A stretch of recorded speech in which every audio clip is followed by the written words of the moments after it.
So today I'm going to be making it's actually supposed to be like a foriro vegetable, you know, but because some of the foriro spices are not keto compliant, especially the iru, so we're just going to call it simple vegetable soup.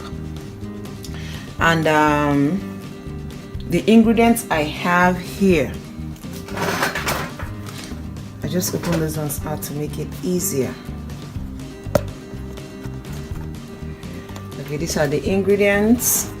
My frozen spinach, I defrosted it a bit and then I took out the water. My crushed bell pepper, you can use that.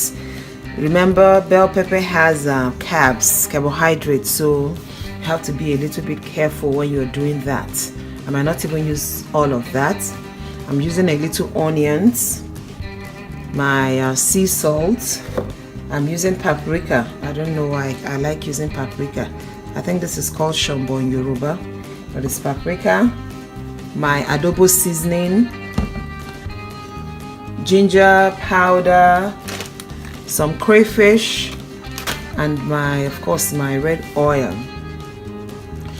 The most important thing when you're making a keto soup or keto anything that I have come to find out, I used to make that mistake, is keep it simple, especially when it comes to your seasoning.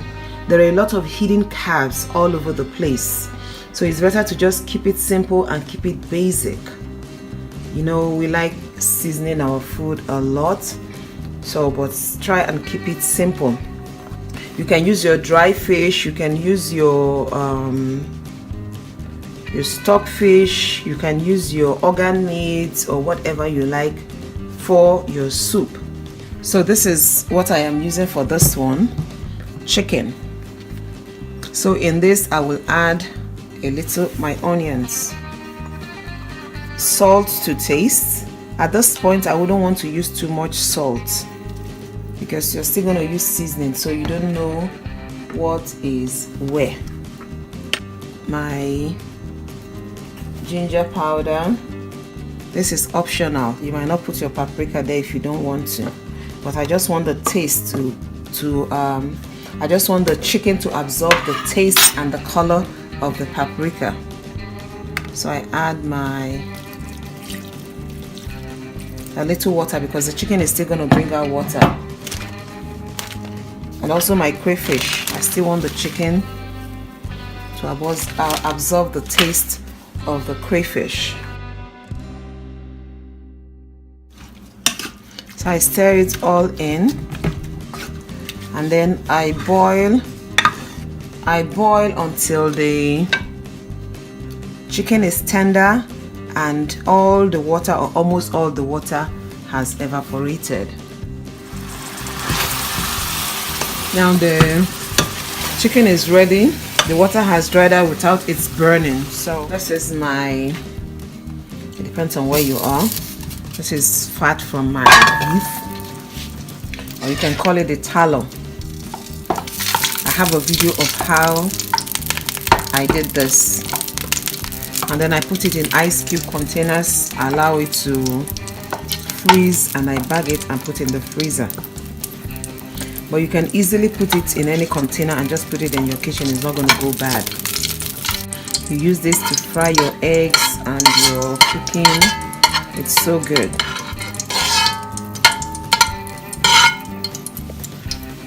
So I add in my palm oil.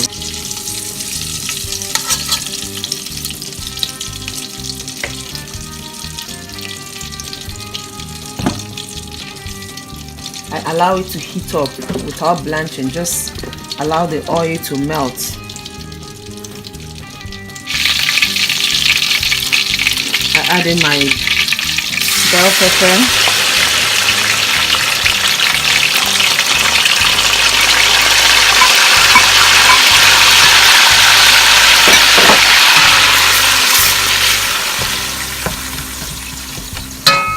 I decided to add a little shrimp to it, so I just cook it with the bell pepper.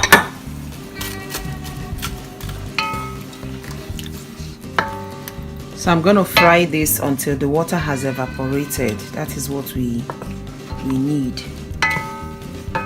Like I said, this is not the basic efforiro. This is just a simple version anybody can make. You don't have to be from Yoruba part of Nigeria to be able to enjoy it. And this one, you can use it with your swallow, you can use it with your cabbage rice or your cauliflower rice. You can even eat it on its own as a meal. If you have enough chicken, you can just dish it out and eat it on its own. My red pepper.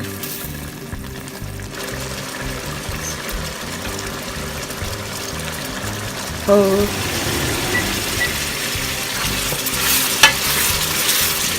Now the water has evaporated. I'm going to add the chicken. Remember, most of the seasoning in this soup stew is in the chicken. So I'm not going to be adding any other thing apart from the vegetable at this point.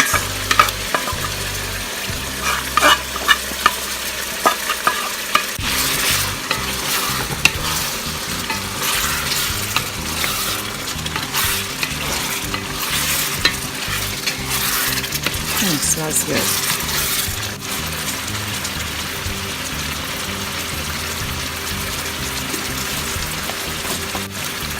And a little salt.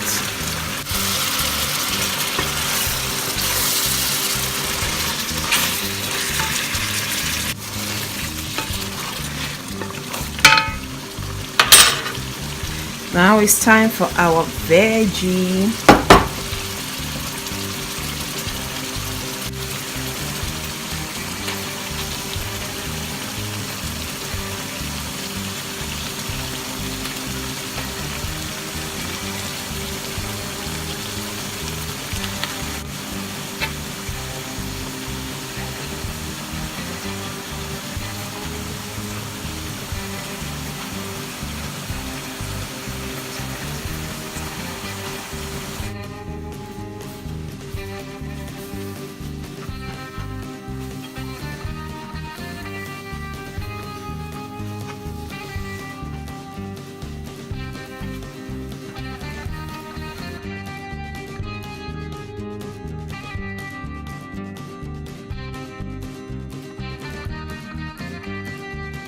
If you follow the way this soup is, like somebody just seeing it for the first time will be like, oh, there is no oil in this soup.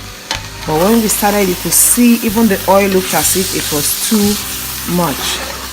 So this should about do it. And remember, don't overcook your vegetables. You still need all those nutrients.